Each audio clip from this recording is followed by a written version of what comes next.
할렐루야, 아멘. 우리 귀한 기도, 은혜로운 찬양 감사합니다. 이번 주 우리는 광복 78년을 맞이합니다. 일제압제에서 벗어나게 하고 또 이 땅에 다시 자유와 민주주의 그리고 많은 번영을 하게 하시는 우리 하나님의 사랑을 찬양합니다.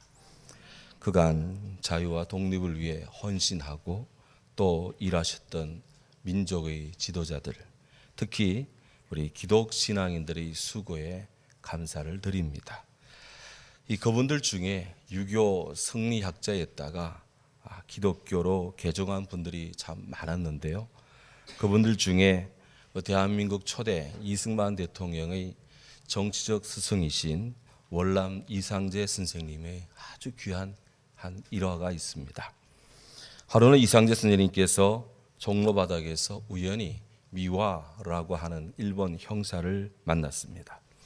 그는 한국말을 곧잘하는 일본 형사였습니다. 해서 이상제 선생님께 인사합니다. 선생님, 그동안 안녕히노 하셨습니까? 이렇게 문화를 합니다. 월남은 이상제 선생이라 해도 월남은 일본 형사라 해도 그에게 존칭을 쓰지 않고 반말로 응수했습니다. 그래, 잘 있었다. 자네는 잘 지냈나? 미화가 대답합니다. 예, 저는 심한 감기에 걸려서 한동안 고생했습니다. 그 말을 듣자 즉각 월남 이상제 선생님이 이렇게 응수합니다. 이 사람아, 감기는 대포로 쏘지 못하냐? 뼈가 있는 그 촌철살인의 그 말에 미화 형사가 어리둥절 당황합니다. 다시 말씀합니다. 대포만 쏘는 일본 군국주의는 자네 감기도 고치지 못하는구나. 그렇게 했대요. 1881년 이상제 선생 32살 때 홍영식, 박정양 이분들과 함께 조선을 대표해서 일본 시찰길에 올랐습니다.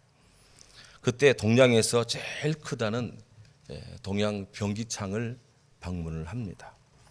그날 저녁 도쿄시장이 조선인 이 방문단을 환영하는 환영 만찬을 열었습니다. 그리고는 도쿄시장이 그 한국 방문단에게 일일이 감상을 물었습니다. 월남의 차례가 되었습니다. 그러나 이렇게 소회를 밝힙니다. 오늘 동양에서 제일 큰 병기창을 보니 과연 일본이 동양 최강국임을 알겠습니다.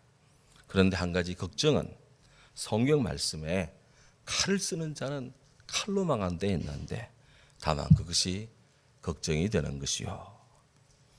칼을 쓰는 자는 칼로 망한다 라는 이상제의 지적처럼 과연 일제는 패망했습니다. 1941년 미국에 대한 선전포고와 동시에 돌아 라는 작전명으로 진주만을 공습했던 일본, 연이어서 태평양상의 주요 요새들을 점령하고 필리핀까지 정복했던 이 일제, 그들은 1942년 6월 4일부터 7일 사이 벌어진 태평양상의 미드웨이 회전에서 참패를 당합니다. 그로부터 그들은 쇠퇴를 거듭하다가 1945년 8월 6일 히로시마의 원자폭탄 투하를 받습니다. 그리고는 더 이상 견디는 것이 무의미하다는 것을 인지한 일본 천황은 1945년 8월 15일 무조건 항복을 선언합니다. 그리고 그해 45년 9월 2일 미조리 함상에서 항복 문서에 조인을 함으로써 칼로 흥한 일본 제국주의는 그렇게 망하고 말았습니다. 1943년 12월 1일 미국 대통령 루즈벨트, 영국 수장이었던 처칠, 중국의 장개석 총통 이 세 사람이 이집트의 카이로에 모여서 우리가 아는 카이로 회담을 열었습니다. 그때 그 카이로 회담에서 맺어진 결의는 조선의 노예 상태에 유의하여 적당한 시기에 조선이 독립할 것을 약속한다 라고 결의를 했는데 그 약속한 결의대로 일본이 항복함과 동시에 대한민국에 해방이 찾아왔습니다. 하나님의 뜻과 완전히 일치되는 것이 유일한 주권이요, 그것이 완전한 자유입니다. 하나님은 자유를 사랑하고 항상 그것을 보호하고 방어할 준비가 되어 있는 사람들에게 자유를 허락한다 라고 하는 다니엘 웹스터의 그 지적은 정말 엄청난 귀한 통찰입니다. 진정한 의미에서 자유는 물려받는 것이 아니라 성취되어야 한다 라고 하는 미국 대통령 루즈벨트의 말 또한 그러합니다. 바로 오늘 말씀은 내 칼을 칼집에 도로 꽂아라, 칼을 가진 자는 다 칼로 망한다 라고 하는 예수님의 진리 말씀이 선포된 배경의 말씀입니다. 이 말씀이 증거될 때 가룟 유다의 배신에 의해서 예수님께서 무도한 자들에게 잡히는 그야말로 어둠의 폭거가 기성의 절정을 다하고 있을 때입니다. 오늘 본문이 바로 있기 전 예수님께서는 땀방울이 핏방울 되는 일명 겟세마네 기도를 하십니다. 아버지여, 이 잔을 내게서 옮기시옵소서. 그러나 나의 원대로 마옵시고 아버지 원대로 하옵소서. 그렇게 3번 기도할 때 그 흐르는 몸의 땀방울이 핏방울처럼 비칩니다. 그리고는 함께 기도하길 원했던 베드로, 요한, 야고보에게 왔더니 그들이 너무나 피곤하여 눈을 뜨지 못한 채 그렇게 공고한 상태에 잠에 취해 있습니다. 주님 말씀하죠. 이제는 자고 쉬라. 보라, 때가 가까이 왔으니 인자가 죄인의 손에 팔리느니라. 일어나라, 함께 가자. 보라, 나를 파는 자가 가까이 왔느니라. 오늘 47절에 따르면 예수께서 이 말씀을 하실 때 12제자 중에 하나인 가룟 유다가 대제사장들과 백성의 장로들에게서 파송된 큰 무리가 칼과 몽치를 가지고 예수께로 몰려왔습니다. 마태복음은 바로 이 무리들의 인솔자를 가룟 유다라고 지적을 합니다. 그 가룟 유다는 12 중에 하나인 자요, 예수를 파는 자였다. 그 배신 행위가 얼마나 지독했고 가증스럽고 불충한 것인지 가룟 유다를 묘사하는 구절마다 다 요 설명구가 딱 다 붙어 있습니다. 큰 무리가 가룟 유다를 따라 검과 몽치를 가지고 왔습니다. 큰 무리, a large crowd. 렌스키라는 신약학자는 아마도 이때 예수를 잡으려고 파견된 그런 무리들이 한 200명 정도는 되었을 것이다, 그렇게 추정하고 있습니다. 누가복음에는 성전의 군관들이 예수를, 가룟 유다를 따라왔다고 묘사하고 있습니다. 요한복음 18장 3절에는 바리새인들에게서 얻은 하석들이 가룟 유다를 따라 예수를 체포하고자 은밀히 따라왔다고 기록하고 있습니다. 이들이 들고 온 것은 검과 몽치입니다. Swords and clubs. 이 검이라고 하는 것은 로마의 칼은 짧아도 세계를 정복했다 하는 로마 군인을 상징합니다. 몽치는 곤봉인데요, 당시 예루살렘 성전을 지키는 수비대들이 이 곤봉을 들고 경계 건물을 섰는데 바로 성전 수비대원들, 유대인들이 예수를 잡으려고 왔다는 거예요.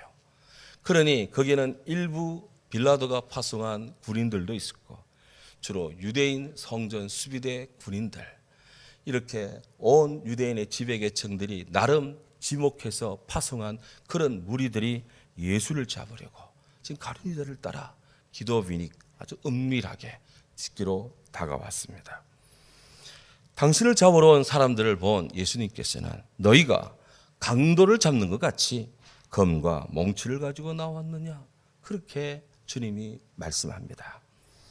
가룟 유다와 함께하는 예수님 체포자들은 예수님을 강도나 시정잡배 정도로 취급한 거예요. 예수님은 체포당해야 할 정당한 죄목이 없었습니다. 그럼에도 그들은 예수님을 강도 취급해서 시중에 깡패 취급을 해서 그들은 낮에는 할 행동이 못 되고 밤에는 할 수 있는 그런 비열한 추행으로 집단적 위력으로 주님께로 지금 찾아왔습니다. 죄를 짓는 것은 비공개적으로 낮에 행할 수 있는 그런 일들이 아닙니다. 우리 그리스도인들은 정당하게 낮에 해야 되는 일을 낮에 하고 밤에만 할 수 있는 그런 어리석은 일은 하지 않는 그런 성도들이 되어야 될 줄로 믿습니다. 하나님 앞에서 부끄러운 짓을 하지 말아야 된다는 거예요. 48절에 따르면 예수를 파는 자 가룟유다는 그가 인솔하는 자들과 군호를 시그널을 정했습니다. 내가 입맞추는 자가 바로 여러분들이 체포할 자입니다. 가룟유다는 예수님을 보자마자 달려가서 선생님, 라비여 안녕하십니까? Greetings, 라비 이렇게 하고 입을 맞추면서 사인을 보냅니다. 역사상 가장 유명한 배신자가 누구일까요? 로마 시대에 참 유명한 배신이 있었습니다. 로마 공화국의 정치가요, 또 장군이었고 작가로서도 명성이 높았던 로마 역사상 불후의 그런 인물로 꼽는 자가 줄리어스 시저, 가이사 시저라고 하는 자입니다.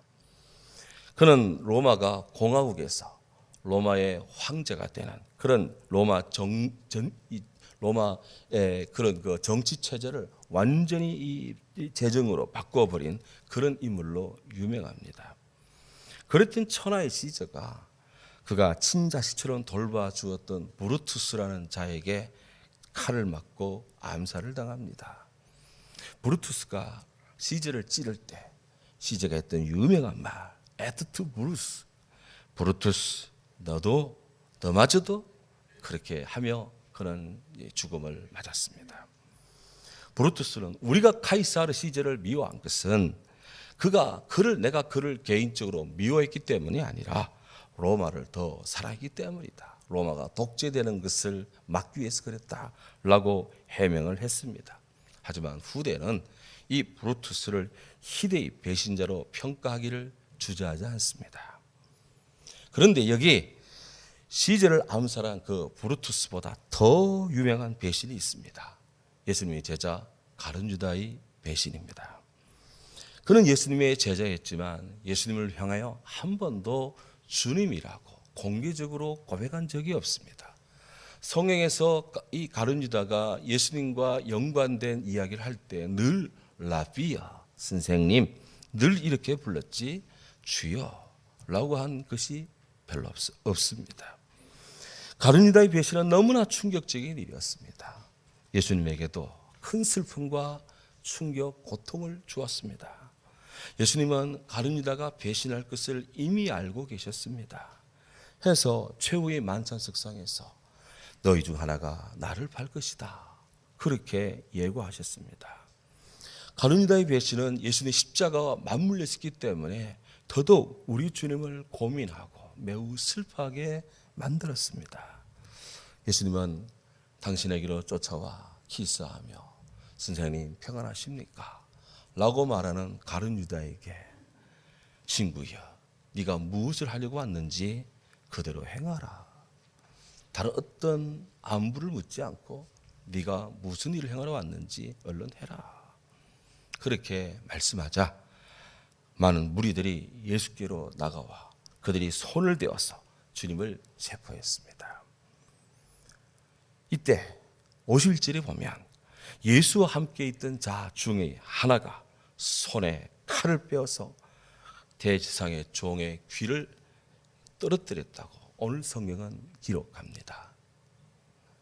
요한복음에는 바로 이 행위의 주체가 베드로요, 그때 베드로에 의해서 한쪽 귀가 떨어져 나간 사람이 말고였다고 요한복음은 기록합니다.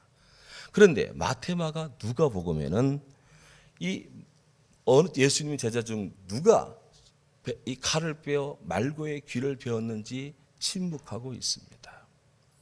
요한복음만이 베드로가 말고의 귀를 칼로 쳤다고 이야기를 해요.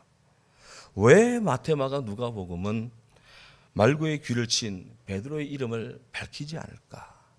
이것은 어려운 문제입니다. 아마도 마태복음서를 기록할 때까지, 그때까지도 베드로가 생존해 있었기에 아마도 베드로를 보호하기 위한 조치였지 않았을까, 그렇게 추정할 따름입니다. 어쨌든 꾸벅꾸벅 졸고 있다가 예수를 잡기 위해 출동한 이들로 인해 주의가 소란하자 잠결에 깨어난 베드로가 몸에 품고 있던 칼을 빼어 예리하게 말고의 귀를 내리 잘랐습니다. 아마도 베드로의 이 행동에 대해 심리적으로도 수긍 갈 만한 부분이 없지 않습니다. 있다는 거예요. 예수님께로부터 여러 차례 변절에 대한 경고를 받은 베드로였기 때문에 뭔가 이 시간 자기의 충성심을 발휘해야 되지 않겠느냐 해서 그렇게 행동을 했을지도 모릅니다. 그런데 어찌하여 예수님이 체포될 때 대제사장의 종의 귀를 잘랐는데 바로 그 베드로는 체포가 되지 않고 무사할 수 있었겠는가 하는 것이죠. 아마도 그것은 예수님께서 즉시 상황을 바로 진정시켰고 뿐만 아니라 떨어진 말고의 귀를 즉시 갖다 붙임으로써 기적같이 깜짝같이 말고의 귀가 정상적으로 딱 붙어서 통증도 없이 깨끗했기 때문에 엄청난 일이 벌어졌기 때문에 말고도 더 이상 상황을 키우고 싶지 않았을 것이고 예수님의 권위를 보았으라도 사람들이 더 이상 문제를 확산시키지 않았지 않았을까 하는 거예요. 이 일이 있고 난 다음 성경의 기록이 아주 특이합니다. 마태복음 26장 52절에 주님 말합니다. 내 칼을 도로 칼집에 꽂으라. 칼을 가진 자는 칼로 망하느니라. 마가복음 14장에는 너희가 강도를 잡는 것 같이 금과 뭉치를 가지고 나를 잡으러 왔느냐? 내가 날마다 너희와 함께 성전에 있을 때 그를 가르쳤으되 너희가 나를 잡지 아니하였도다. 그러나 이것은 성경을 이루려 함이로다. 누가복음 22장에는 베드로에게 이것까지 참으라 하시고 그 귀를 만져 낫게 하셨습니다. 요한복음에는 칼을 칼집에 꽂으라. 아버지께 주신 잔을 내가 마시지 아니하겠느냐. 성경은 아주 다양한 각도에서 이 사건의 후속적 조치에 대한 주님의 말씀을 싣고 있습니다. 마태복음의 주님은 내 칼을 칼집에 꽂으라고 말씀합니다. 더 이상 베드로의 충동적 감정적 행동을 제지하신 거예요. 그렇게 하기를 주님이 거부하셨습니다. 칼을 가지는 자는 칼로 다 망한다. 그렇게 해서 베드로로 하여금 다시 칼이 아닌 주님께 하나님 말씀의 그런 종이 되도록 그렇게 촉구했습니다. 옛날이나 지금이나 폭력이 난무하는 사회는 참으로 개탄스럽고 저질입니다. 전체주의 러시아의 우크라이나 침공은 전 세계를 교란시키고 있는 악행입니다. 수단과 소말리아 등지에서 벌어지고 있는 무력 집단들의 그런 만행은 그를 보는 세계인들의 치를 떨게 합니다. 한 인간을 병들게 하고 가정을 파탄시키는 마약 판매상들의 그 검은 유혹은 개인을 피폐화시킬 뿐 아니라 사회를 병들게 하고 미래를 앗아가 버리고 맙니다. 얼마 전까지만 해도 우리나라 중학생들이 언터치블이었습니다. 해서 김정은도 우리나라 중학교 2학년 학생들이 겁이 나서 쳐내려오지 못한다고 했는데 이제는 남북한 초등학생들이 학교 선생님들을 뒤흔들고 나라 전체를 경기들게 하고 있습니다. 매일의 뉴스 시간마다 거리에서 난동을 피우는 폭력 이야기는 멈추지 않고 빠지질 않습니다. 하루도 조용할 날이 없고 평안할 날이 없습니다. 왜 인간은 폭력적 죄성을 버리지 못할까요? 인간이 근원적으로 하나님 앞에 패거하기 때문에 그렇습니다. 인간의 심령이 악하기 때문에 그렇습니다. 하나님을 내 앞에 자기 앞에 두지 않기 때문에 그렇습니다. 조금 세를 넣고 형통하게 해서 그 마음이 강팍하고 교만해지기 때문입니다. 일시적인 감정을 제어하지 못하기 때문입니다. 궁극적으로 예수 그리스도를 알지 못하기 때문에 그렇습니다. 이런 무자비하고 잔인하게 폭력을 휘두르고 불의한 방법으로 압제를 가하며 육체적 정신적으로 폭행을 탄압을 가해를 가하는 이들의 결말, 이들의 최후 어떻게 될까요? 성경은 그들이 멸망당할 것이라고 단호하게 말합니다. 갑작스럽게 몰락한다는 거예요. 그들은 하나님의 미움을 받습니다. 재앙으로 패망케 됩니다. 아무리 기도해도 기도 응답이 없습니다. 땅이 황무해집니다. 그 죄악으로 인해 죽게 됩니다. 엎드러지고 꺾여지게 됩니다. 노략질 당하고 수욕을 입고 영원히 멸절당합니다. 그들은 그 행동에 합당한 형벌을 이 땅에서도 받고 하늘 앞에서도 받습니다. 해서 주님은 너의 칼을 칼집에 꽂아라. 칼을 가지는 자는 칼로 망한다 말씀합니다. 주님, 이 말씀은 역사 속의 모든 나라, 모든 사람들에게 다 해당되는 하늘의 말씀, 주의 진리입니다. 예수님께서는 말씀합니다. 내가 내 아버지께 구하여 지금 12군단 더 되는 천사를 보내게 하실 수 없는 줄로 아느냐. 그렇게 베드로를 질책합니다.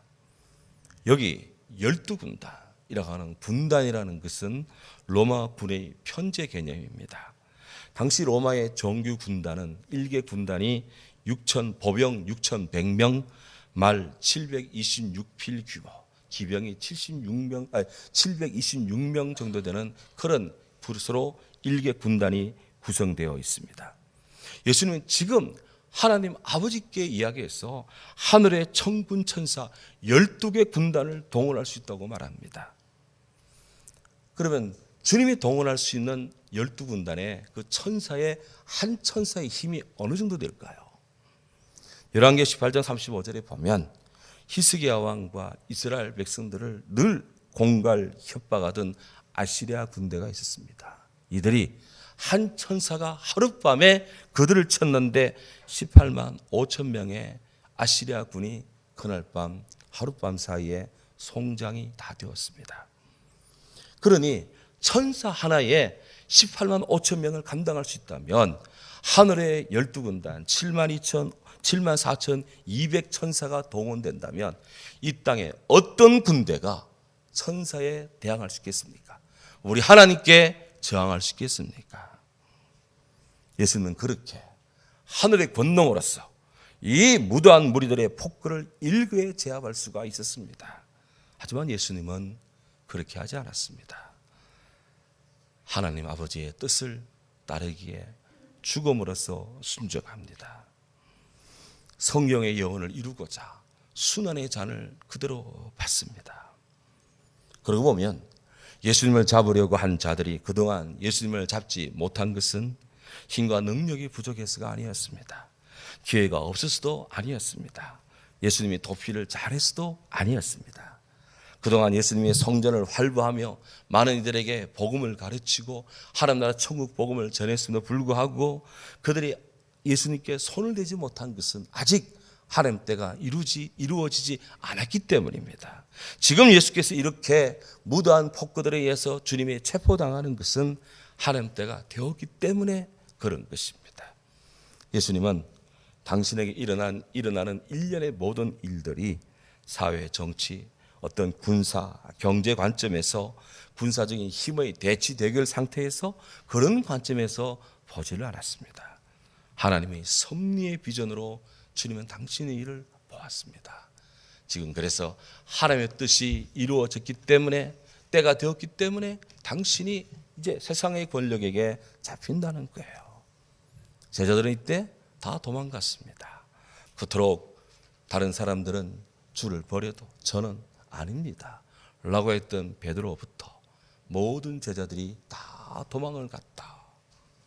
진리가 구금을 당하고 빛이 폐쇄를 당하는 어둠과 시련의 시간대가 예수님을 강타했습니다. 제자들은 너무나 상심하고 충격을 받은 상태로 뒤로 다 물러갔습니다. 그렇다면 과연 이대로 끝입니까? 아닙니다. 사도행전은 말합니다. 그가 하나님께서 정하준 뜻과 미리 하신 뜻대로 내준 바 되었거늘 너희가 법 없는 자들의 손을 빌려 못 박아 죽였으나 하나님께서 그를 사망의 죽음의 고통에서 풀어 살리셨으니 이는 그가 사망에 매어 있을 수 없음이라. 아멘. 우리 예수님 폭거에 의해서 세상의 힘에 의해 죽음을 당합니다마는 하나님은 그를 생명의 부활로 일으키십니다. 예수님은 땅의 나라가 아닌 하나님의 나라를 이룹니다. 땅의 나라는 멸절되어도 주의 나라는 여전히 성합니다. 하여 예수님은 이 지상의 도성에서도 온 인류 사회 역사 문화에 늘 궁극적 관심이 되고, 오늘도 우리는 주일이면 주님을 바라보며 예배합니다. 반면에 비정한 기수로서 선생님 안녕하십니까? 라고 했던 그 가룟 유다, 그는 사도의 직무를 버리고 제 곳으로 갔다고 성경은 맹철하게 이야기합니다. 가룟 유다 갔던 제 곳, 그가 가야 될 그곳, 그곳은 어딜까요? 가룟 유다는 지옥으로 갔답니다. 단테의 신곡에 어거스틴이 신국론 제21권에 명백하게 묘사되고 있습니다. 이 세상의 칼로서 사람의 목숨을 훔치고 해친 살인자들, 압제자들, 포학자들의 끝은 바로 그것입니다. 멸망의 끝이요, 멸절입니다. 어떻게 할 것입니까? 잠언 11장 11절을 말합니다. 성읍은 정직한 자의 축원을 인하여 진흥되고 일어나고 악한 자의 입을 인하여 무너진다 그랬습니다. 대한민국의 자유민주주의, 이 많은 번영을 주신 우리 하나님을 찬양합니다. 인류 평화를 위해 일하는 우리나라가 되도록 우리 모두 힘써 일하고 기도해야 될 것입니다. 믿음과 소망과 사랑으로서 복음을 사랑하고 전하는 그리스도인으로서 더더욱 온전해야 될 것입니다. 하나님은 우리나라 주의 성도를 사랑하십니다. 우리가 복음의 칼은 검은 사랑하되 세상의 칼은 사랑하지 않는 하나님의 의를 사랑하는 복된 그리스도인 되기를 주의 이름으로 축원합니다. 아멘. 하나님 감사합니다.